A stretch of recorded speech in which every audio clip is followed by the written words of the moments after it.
All right, we're live. Um, hey, Clark, how are you? Welcome to Angie's Angles, Clark. It's a subdued Angie's Angles for the obvious reasons, my friends. A double solemn day today. All right.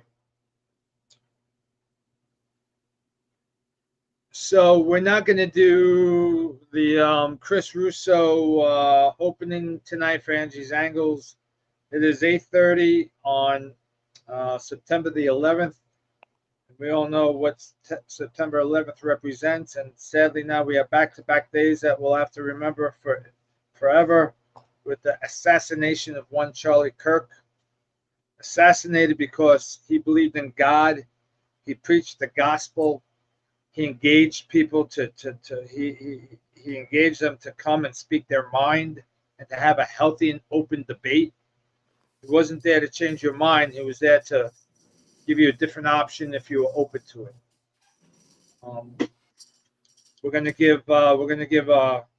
Thanks, Mike. We're gonna have a minute of silence for his family, for his children, and also for the nation. Um, and we're gonna stop right now.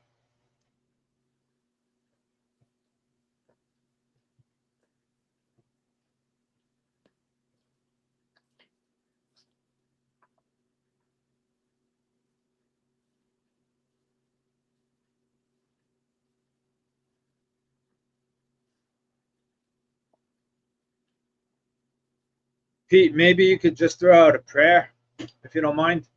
Lord, we ask you to heal our nation tonight. We think of what happened on this day. We think of what happened yesterday. It reminds me of when we lost others like Martin Luther King and other greats. Lord, please heal our land, heal our people, replace the hate, replace the guilt, replace the shame with love and hope. Joy, Lord. We need joy in our world. We need peace. And so tonight I ask for peace for everyone. Everyone. There's no left or right. We're all in the dead center together. In Jesus' name we pray. Amen. Amen, Pete. Thank you, brother. Thank you Sure, so pal. much. Sure, pal.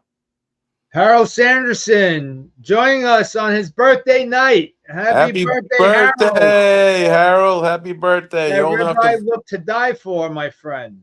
is he old enough to vote yet? That's what I Yeah, want to know. yeah, he's still got another year on us, I think, Pete. Okay. Harold Atkins, what's going on? My Mark Brooks, my brother from another. What is happening?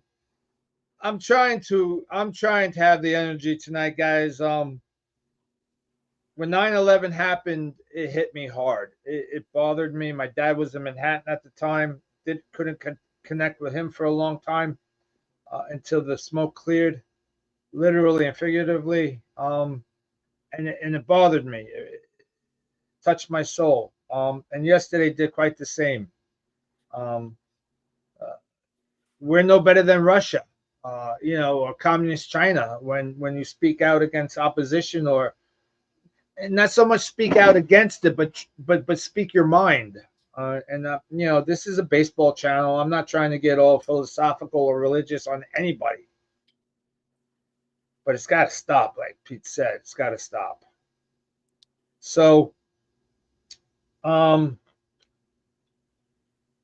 the Mets, believe it or not, folks, and it's early yet, so hold on to your hats. We're winning 4-0, and we hold a slim 2-game advantage into the wild card situation. Pete, I don't know about you, but when I watch these Mets, and I want to bring up a point of the other game we lost when we were close to Philadelphia, where the ball was hit to the corner and Mauricio was on first base, pinch running for Alonso, who just got a hit, and the ball was hit into the corner, and you could see him just jogging around second, coasting into third.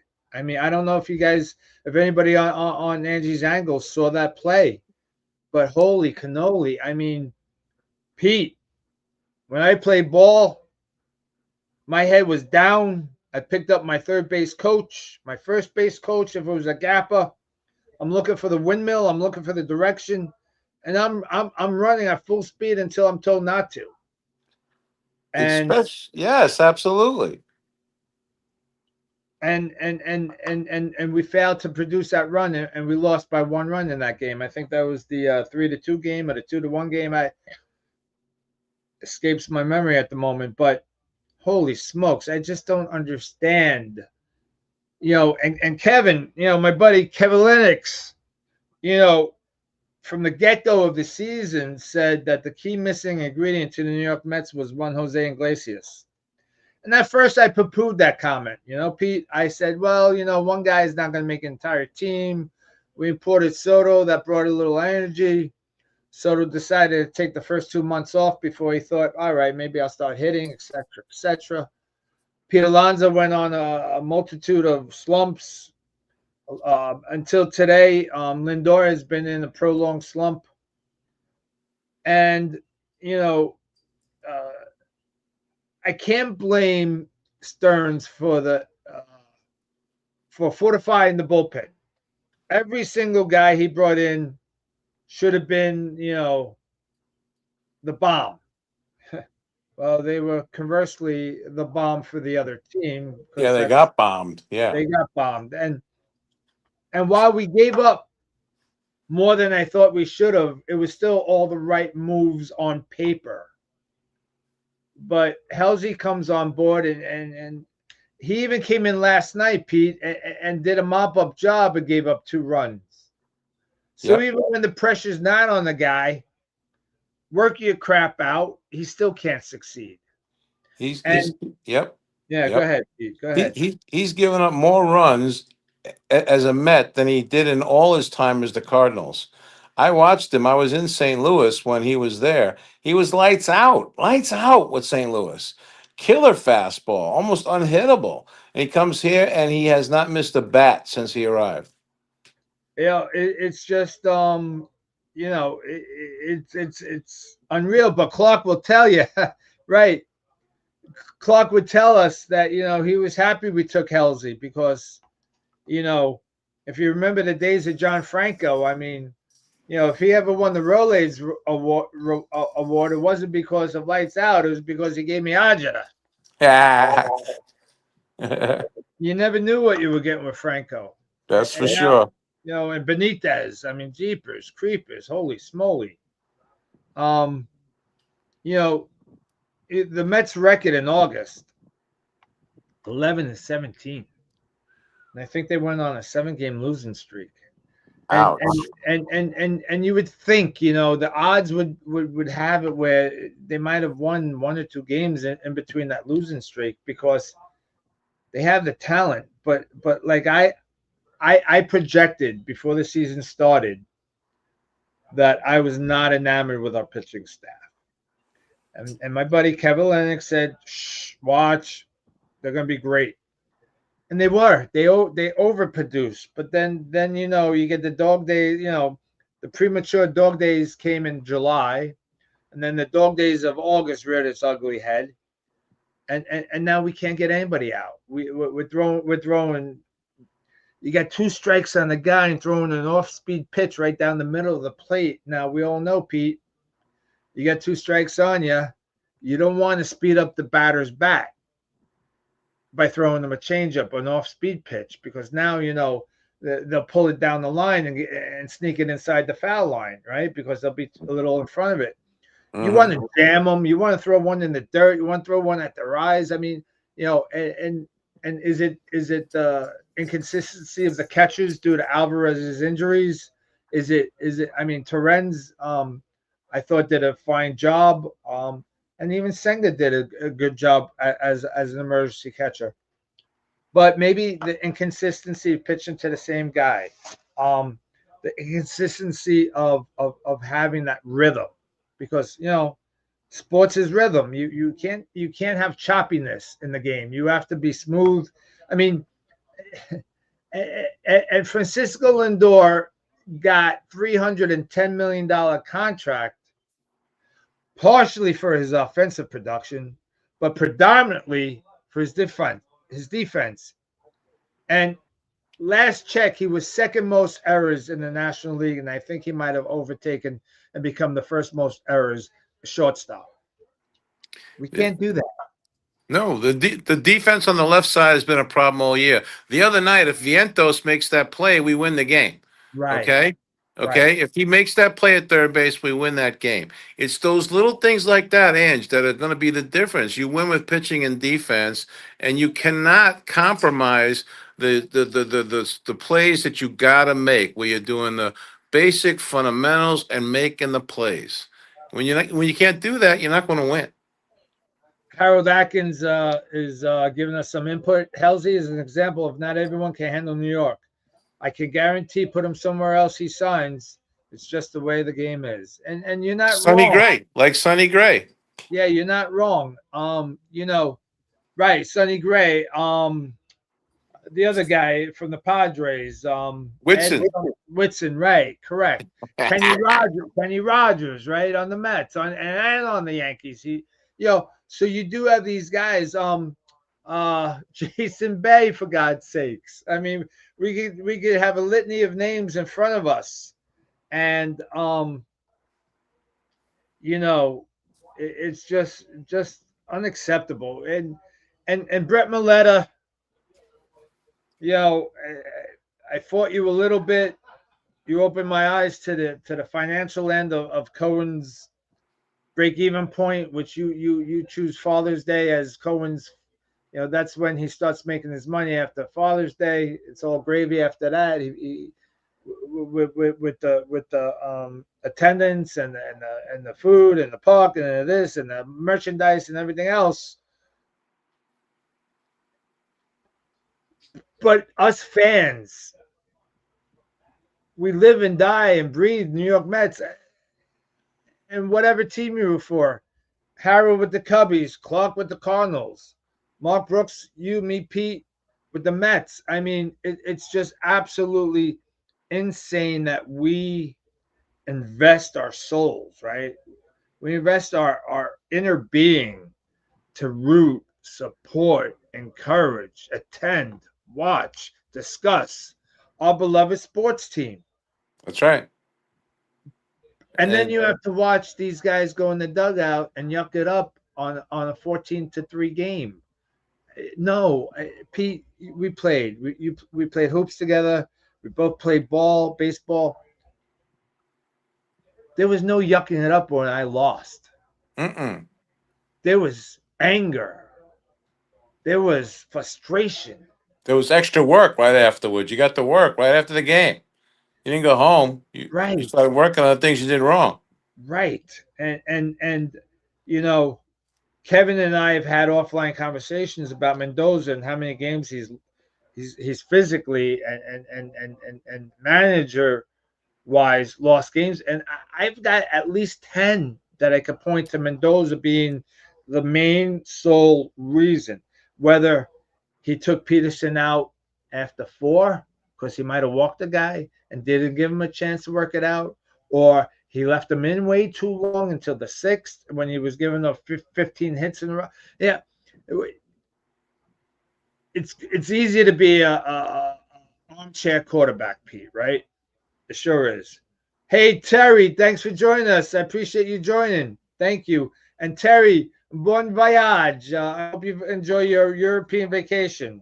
You have to keep us updated on Facebook. So, Pete,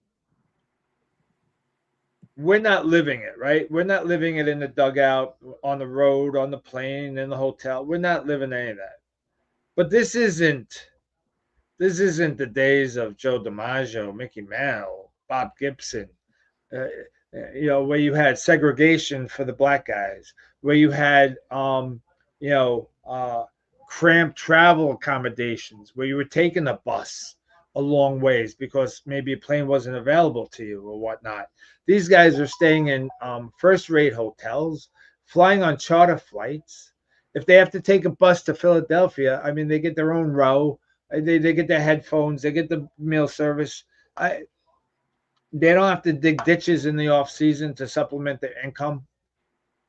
And is that the ultimate problem, right? It has it become a job rather than a game. I don't know that answer, right? And if you don't succeed at your job today, they know with the salary that they signed that their job's going to be there tomorrow. especially if you sign 10-year, 13-year contracts That's that what are I. guaranteed. That, that's the problem right there, buddy. These long-term 10, 15-year contracts give no incentive for the guy to stay in shape, to keep working hard. He's got his money banked, okay? There's no reason at this point for him to try hard. You know, it's all skewered now, and we're not getting the best of these guys. We're not. We're just not. So Harold chimes in, we really do invest our souls in these teams. Then they get to the postseason. Here comes the stress. Right. Not their stress, right, Harold? It's our stress.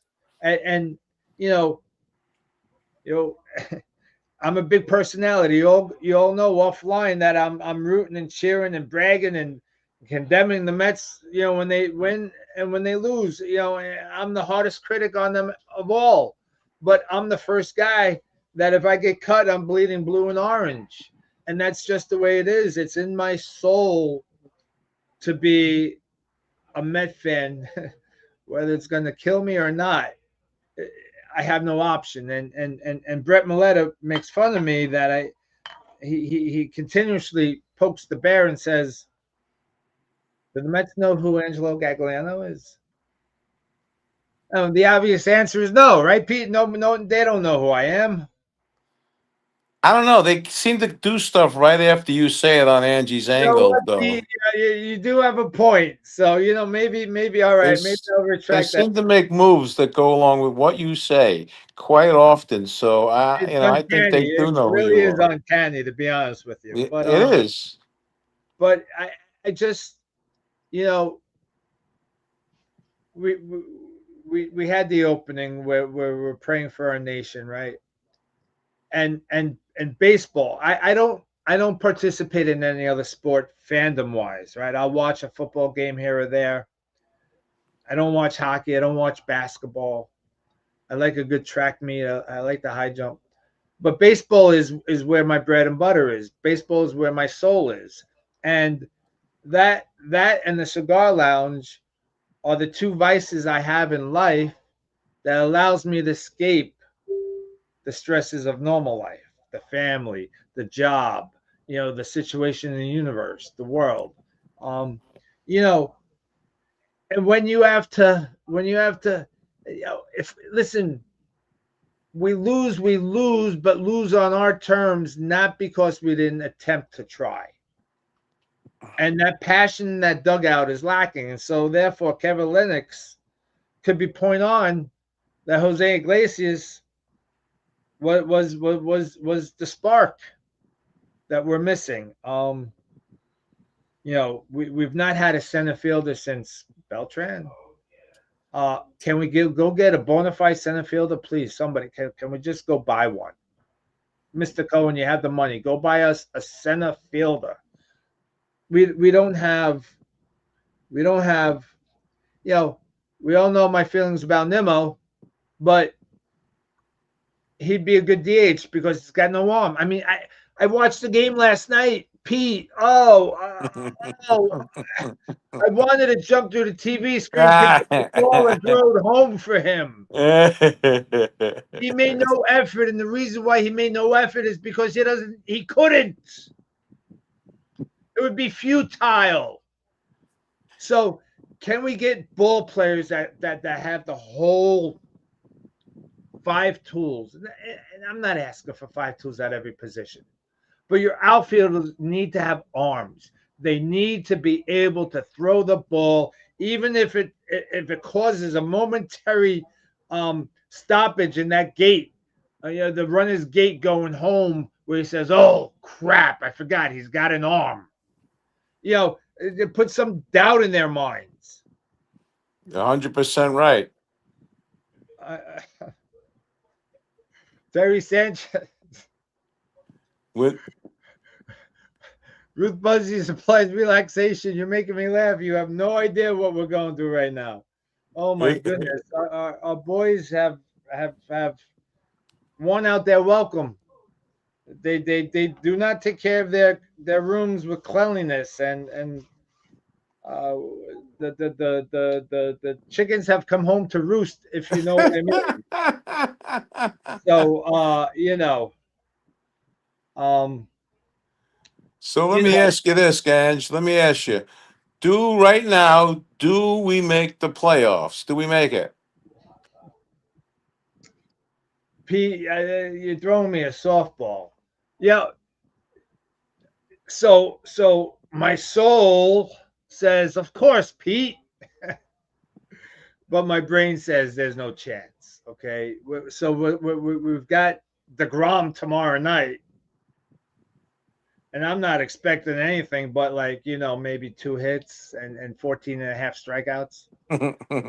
Then the next week we're playing the Padres, but which I'll be attending the game on Wednesday. Giovanni Lou, in one of my baseball groups, what a wonderful man he is. He puts up a lot of tickets for sale, and sometimes he says pick a number and you get them for free. And I won just this week. So Giovanni Lou, you're getting a shout out on Angie's Angles. We appreciate you. So we're going to the ball game. Me and my buddy Darren, we're gonna go catch the Mets on Wednesday night. But the Padres are in the thick of it also, right? Hmm. And they're a bona fide team. And if we don't get our arses out of our, if we don't get our heads out of our arses, and Pete, I'm being G rated, so we could broadcast on our new venture. Um, if we don't check ourselves, if we don't dig deep down inside of ourselves and want to win, not for me, not for you, not for the audience, but for yourselves. I if I mess up at work, I'm not sleeping that night. And because I know I should have done better, I could have done better. Now, you go 0 for 4 occasionally. I mean, you hit 300 in the major leagues, you're an all-star. So I get it. So you're failing 7 out of 10 times. But can we get 3 hits out of those 10 times? Is that even possible? Like, that doesn't happen anymore, as evidenced by all these batting averages. It's all Right? about the launch angle and this and the bat speed and the velo, extra velo. Nobody is a hitter anymore. We had Nobody. two. We had two big games this week. We lost 2-1 and 1-0. Okay, that can't happen. That cannot happen when you got this kind of team, when you're trying to make the playoffs. So here's my next question for you, buddy. So the Mets have had several rounds of the organization having a young group of pitchers. They won a World Championships with it in 69 and 86, but then it did not work in 2015. Can we take these three kids and make it work this time again, or are we going to have another Black Knight situation? And forgive me, I just took a bite of dinner. From what we've seen from the three so far, and don't forget, we still have Sprout down there. Well, actually, he just came up, rather. So we just saw it. Tom McLean and Sprout come up, and they all pitch fine games. Even Tong, when he gave up the couple runs the other night, kept He us looked, in the ball game. yeah, he looked good. I mean, he gave up 3 hits, but they just happened to be 3 home runs. Yeah. That's going to happen. Okay, I can't blame the kids, but it seems like this team is got an offense pitching disconnect. If the pitch is going to throw a 1 run, 2 run game, our offense is scoring 0 runs or 1 run. If our pitcher gives up 8 or 9 runs, our offense is scoring 6 or 7 runs, but yet we still, the end result is still the same. You know, so you know the series against the Rangers scares me. It really scares me because they've been playing above their abilities as well lately, and with guys that are on the DL. And they're not out of it either. They're trying to get back in the wild card also. Right. Okay. Cincinnati is still in it on our side. San Francisco's making a hard charge too. Okay. This is going to be really, really interesting. This last couple of weeks of the season, there's going to be jockeying for position like you've never seen in a long time for who's going to wind up being the 12 teams that make the playoffs. It's going to be very interesting, pal. And we if we win tonight, that's a starter, right? We got to start somewhere. So So let's put this one in the books, and if anybody could give me an update on the score, I'm not really sure. I could pull it up here real quick, see where we're at. Give me a second, and it appears that I don't have internet. Oh, no truer words could be spoken, Pete. We're Yeah. losing 5-4. Ay, chay. Oh, We can't hold leads either. That's what I'm okay. We're really struggling to hold leads lately. and 5-4. I mean, it's 5-4, Harold, and Yeah. it looks like the Phillies have the bases loaded with 2 outs. 5-4. I'm gonna say something sacrilegious now. We said it off air, but I'm gonna say it on air now. In some ways, I kind of hope they do collapse, do not make the playoffs, and they realize Mendoza's not the guy. They get rid of him, and then they also clean the house of all these guys that do not work hard enough. You should be playing with your hair on fire, and if you're not, you gotta go. I can't disagree with you. My fan base knows that Mendoza was not my guy for 2 reasons. We're the New York Mets. Can we please bring in a manager that has managerial experience? Right, we keep doing that. Back to Callaway and all these guys that had no previous Randolph, experience. Callaway. I mean, I'm tired of being the Aborigine proving grounds, right? I'm just tired. What we deserve a marquee manager. Um, so Mendoza needs. He looks like he's just. He looks like he's a puppet that he's taking orders from Stearns and the analytics team, Uh and huh. That's exactly right. and refuses to um, input his own gut feelings. I mean, he's just going through the motions. Like, and every move lately he's making is the wrong move. But you're saying it right. There's no impulse. Even the players watch them. They kind of stand frozen for a second because they're always being drilled into these analytics, where to stand, what to do, where to swing. There's no impulse to it anymore. They're not just Oh, going for it. Pete, I can remember many nights playing center field, watching my pitcher, seeing what his abilities are. Is he getting tired? Is he really sharp? Is he fast? Is he slow? And I would tell my left field and my right field, I'm cheating this way or that way, just by the swing of the batter, the speed of the pitcher throwing the ball. Because if you got a fastball guy pitcher, they're not pulling it. So I'm going to cheat over the left field, and vice versa. So, right field rather, and vice versa. And I was very successful, and I didn't have a defense card in my back pocket that I was looking at. But yeah, you're right. You're right. You're right on the money. And yeah, Mark Brooks, gotta throw Marky up on the board. Bader is kicking their tail. You're not kidding.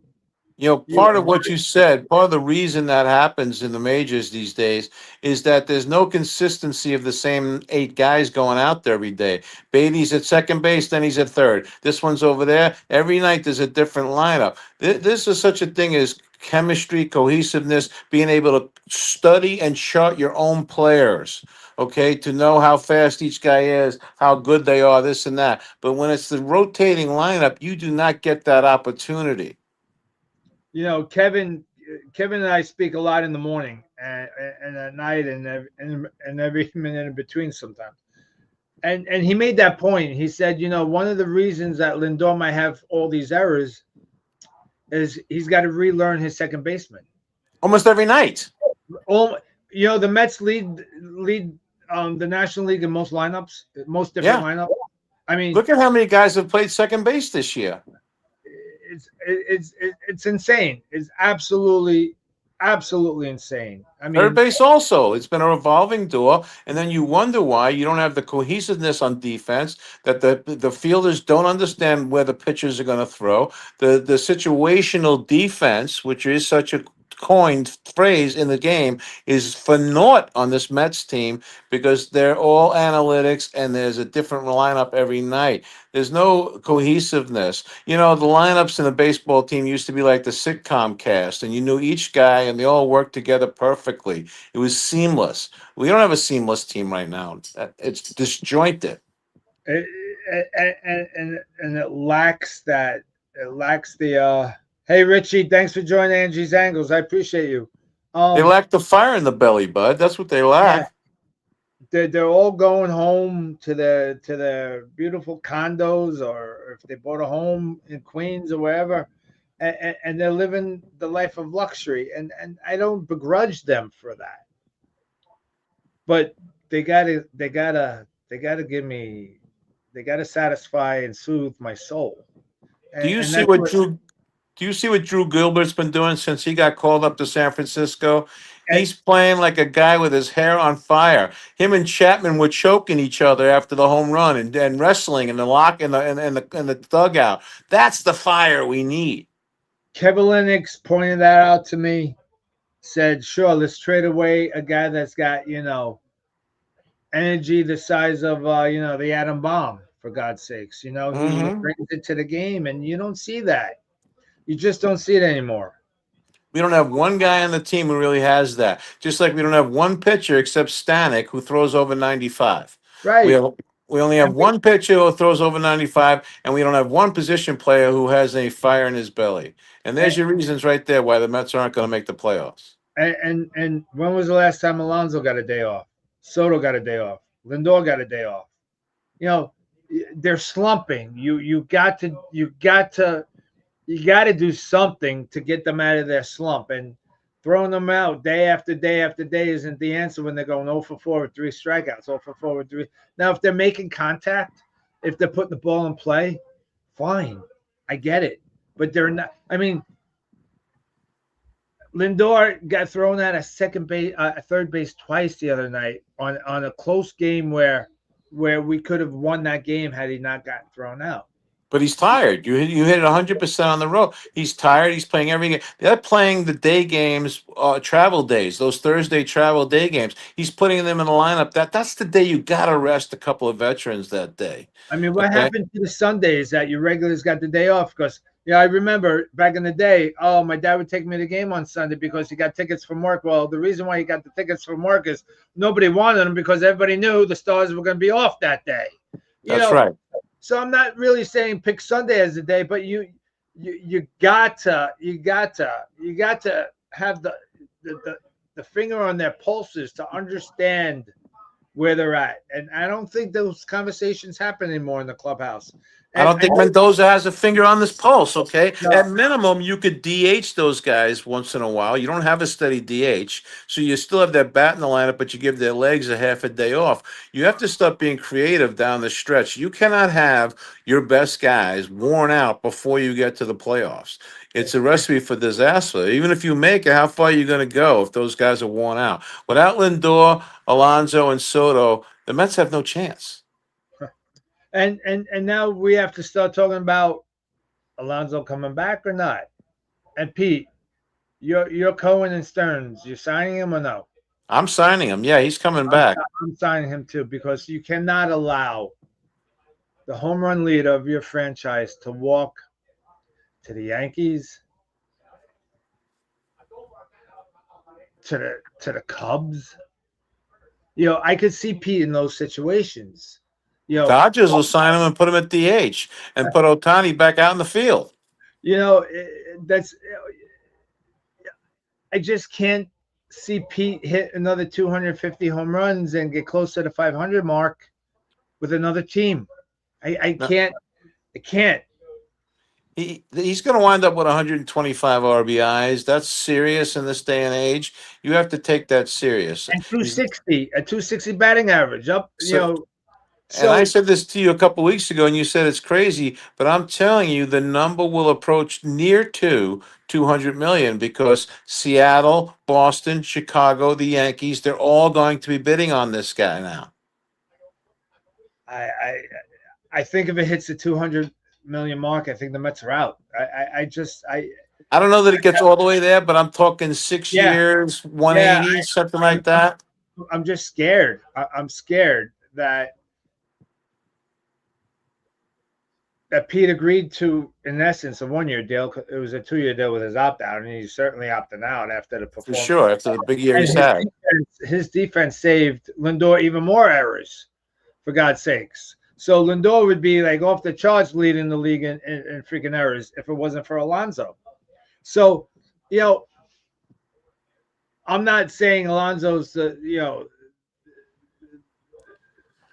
bomb, but Alonso deserves to end his career with the New York Mets.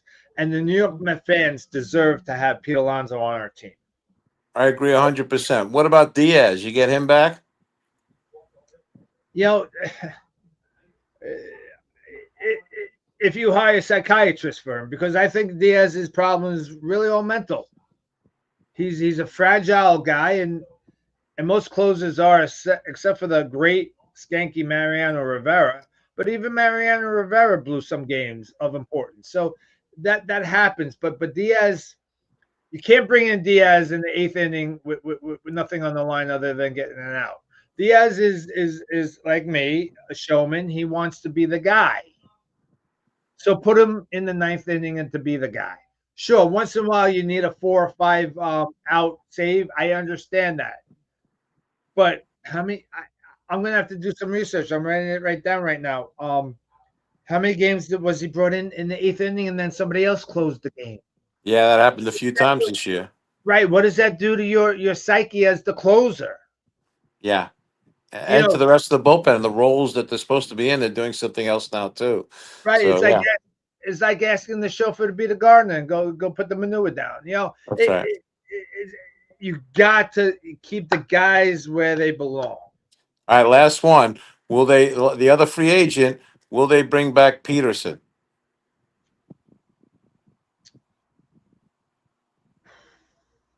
I have to find out how he did tonight. I mean, but he's tired too. I bet. No, but Um, he's free agent at the end of the year. yeah, Okay, he's been a yeah, Met his whole career. He was a first right. round draft pick. He was an All Star this year. Do we re-sign him? I would, of course. And then, and now with today's analytics, Pete, I'm not opposed going to a 6 man rotation because You it's may have to. apparent. I'm sorry. You may have to. You have too Yeah, many starters. I mean, it's apparent that you no longer have pitchers going more than 5 or 6 innings.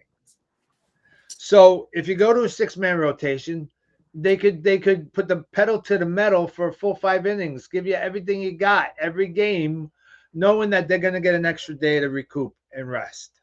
Okay, so at that point, that means the three kids, Senga, Mania, and your Peterson. Does that mean Holmes goes back to the bullpen next year? Listen, Mania, we got 2 more years left with this guy. Yeah, we do. And we spoke last week or last time we were together about making him the a la Sid Fernandez long reliever because in the For '86 the playoffs. Yeah. yeah, in the playoffs in the World Series, that's where Sid went to the bullpen, and he was phenomenal. And Manaya's shown you he could give you 3 solid innings, and then all of a sudden he blows up. So has he reached that? What is he, 33, 34? He's not a young puppy anymore. So maybe he's shown us that that's what he's capable of doing. We're asking guys, the Clay Holmeses, the Peterson, the Manayas, all coming, the Sengers, all coming off either injuries or transformations into their roles, and we're extending their eligibility, if you will, right? Yeah. Because we've tapped Holmes for all Holmes could give us. He can't I give us think we've it. tapped. Yeah, we've tapped Holmes for all we can get. He's 3 years in a row he hasn't pitched this many innings. Mania, if he cannot be a starter anymore, he's going to be a $25 million bullpen guy. Ouch. And Senga, I think, is done. He came here with a bad arm. There was a reason he only got 75 million over 5 years. He came here with issues already, Senga, and they are showing themselves all the time. He is not able to put the same break on his pitches because he still has elbow problems. And the elbow problem is a byproduct of his hamstring problem when he pulled it. So you know And just an update. Apparently, with 2 outs and the bases loaded, the Phillies were able to drag another run across the board, so we're losing 6-4. We could Mm. be facing a 4-game sweep of the Phillies heading into Jacob DeGrom tomorrow. And ladies and gentlemen of Angie's Angles, let's pray for rain. I mean, I don't have any other answer because I'm not confident. There's no confidence. I'm the eternal optimist, Pete. I find happiness everywhere, uh, in dark clouds. But I'm losing my optimism with the Mets because they're not giving me anything to chew on. Uh, I hear you. What was that one? I think it was the Giants. They had their rotation was Spawn and Sane, and then Pray for Pray for Rain. rain, right? Very fun. Well, we've gone a little overtime, and Mark Brooks, I'm sure you're ecstatic. I can see you doing the Irish jig down there in the Carolinas. Mark Brooks always wants me to go longer than I go. All right, this week's prayer circle is as follows. Again, happy birthday, Harold Sanderson. God bless, 65 years young. We're praying for your Dawn Squared, your wife and your co-worker, and your friends Carol and Bob. Harold Atkins, we're going to pray for you to your next venture with tiramisu that it comes out better, my friend. Terry Sanchez, we're praying for your mom's legs and keeping your mother-in-law and uncle's memory in our hearts and safe travels abroad. Keep your head on the swivel, Terry. Antoinette Brooks, her brother Mike is still looking for a kidney. Pray for them, please. Scott Tobias, we're praying for your wife and your mom. Clark, as always, we're praying for Brad and Trisha and your new family with your son and his wife. May they travel down the road safely. Linda Stein, we're praying for yourself, young lady, your dad, your hand, and Linda. Maybe you were a prophet, my friend, when you asked for the last couple of weeks to pray for humanity, and maybe you had that woman's intuition that something horrific and horrible was about to happen, and we ask God to keep that prayer, on the front burner. Kevin Elliott, as you still face your health challenges, we're praying for you, my friend. The Kraus family, as they celebrate Aubrey's cancer in remission, and we pray that it stays so. Deb and Lee down in Maryland, we're praying for you guys. Mary and Bello out in Las Vegas, pray for you, young lady. Larry Levy, you too, your wife Frida, as her cancer remains in remission. Mr. McGowan, sir, we have your 6, my friend. Ralph, good friend here from Smoke Therapy Lounge. We're praying for your health challenges and your recovery. Praying for Pete and Shani down in Florida that he gets his teeth fixed in a quick and expeditious way. And Shani with her new job, and Pete's undertaking a lot. Pete, I would like on our next in 2 weeks from now to announce what we could announce, and I'll talk to you Yes. all about that. Yeah, we'll have a big announcement in 2 weeks. That's for sure. Perfect. Tom, from the Smoke Lounge, we saw you tonight for a brief visit as you're still recovering from your severe pneumonia. We're praying for you. We're praying for Big John. He's got the clots in his legs, so things are progressing for him. Thank God. He also wants us to add that his friend Jimmy's sister Barbara had passed this week, and his cousin Joseph. We're praying for Johnny Barbecue, dealing with a bad bout of sciatica, and God knows I know all about sciatica. So we're praying that you get better. Joe Echevarria, we're praying for your heart condition. And Pete G, another person from our Smoke Therapy Lounge, on the passing of his friend. And Pete, thank you for the prayer earlier today, but let us be reminded of each other. You know, they say it takes more muscles to frown than to smile. And if we all just smile one time more every day, maybe that'll be the start, the kickstart that we all need. Be kind to each other. Listen, allow people to speak. You don't have to buy into it, but maybe it pushes you to look a little deeper into yourself. Maybe it makes you question things. and vice versa. I've got friends on the other side of the aisle that push me to my limits to make me question how I look at things, and it's healthy and it's good for me. So that's Angie's angles for this week. Do you have anything you want to add, Pete? Yeah, I will say this as far as piggybacking on what you're saying. The Apostle Paul said in Ephesians, he said, "Be subject to one another." And that meant everybody. Be subject to one another, not just the ones you feel like or the ones you agree with or the ones that look like you or smell like you. Be subject to one another, all of us. If we can do that, guys, we'll be far better off. And I just lift up all the families tonight. They're attacking our families. And so I just lift up all the families, including the Gagliano family tonight, that Lord, just bring peace to our land. That's it. That's all we need, Father. I appreciate it. This has been Angie's Angles, come to you live from Smoke Therapy every Thursday, 8:30. Please spread the word. Go be apostles and spread the word of Angie's Angles, please. Let's get some more viewers on here. I thought this was a great night, Pete. Thanks for your participation. Thanks for the input by our audience with excellent input and dialogue. This has been Angie's Angles. Good night. Good God night. bless. Love you.